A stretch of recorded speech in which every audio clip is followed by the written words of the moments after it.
Saya cuma melihat nih, ada suatu data gitu ya. Karena begini, pada saat kita bertransaksi atau trading, kan ada beberapa ya yang kita lihat. Yang pertama adalah fakta, yang kedua adalah data, yang ketiga adalah grafik. Bapak dan Ibu sebenarnya memilih yang mana sih? Kadang-kadang milih grafik, kadang-kadang baca berita, kadang-kadang lihat data gitu, benar nggak sih?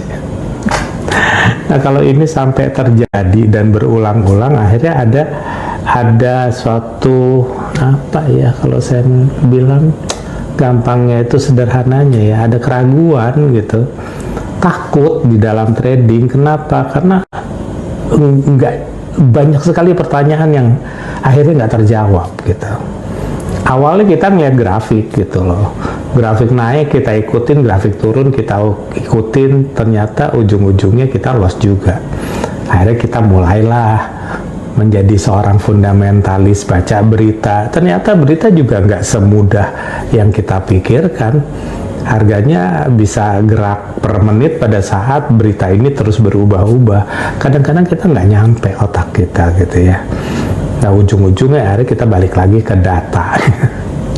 Bapak dan Ibu semuanya, kalau saya sih sebenarnya nggak mau terlalu dekat dengan berita, nggak mau terlalu dekat dengan teknikal. Saya gunakan hal itu semuanya dengan menggunakan ya komposisi atau proporsi yang cukup aja.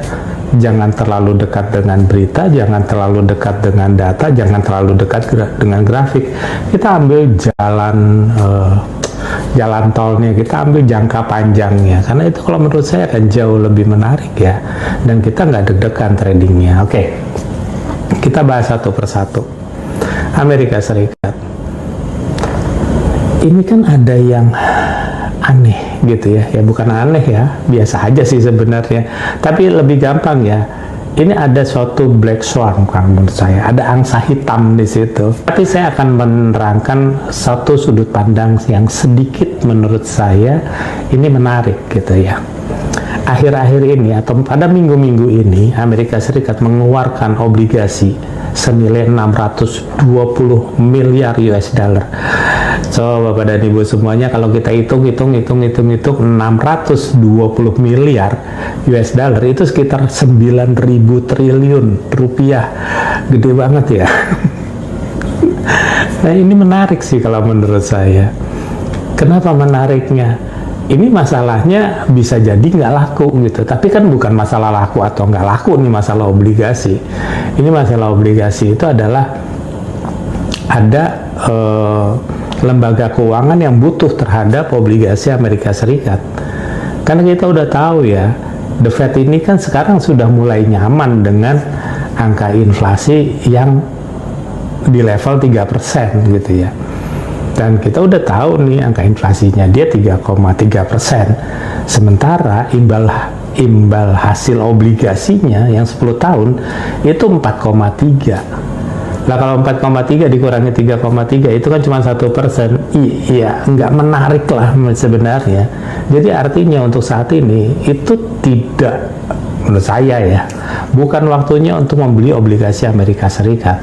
Tetapi kan mau nggak mau ya, banyak lembaga keuangan di Amerika Serikat maupun asuransi itu kan harus melakukan back to back untuk membeli itu, jangan dengan rasa terpaksa gitu.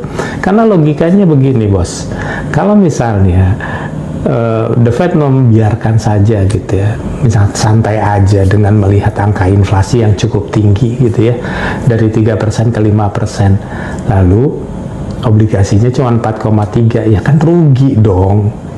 Angka inflasi imbal hasil yang didapatkan oleh investor kan nggak nutup gitu loh, bener gak sih? Tapi kalau saya pikir-pikir ini kok berat banget ya. Tapi mudah-mudahan Bapak dan Ibu bisa mengerti dengan apa ya, dengan bahasa orang awamnya bahwa The Fed akan membiarkan ini angka inflasinya naik terus gitu loh.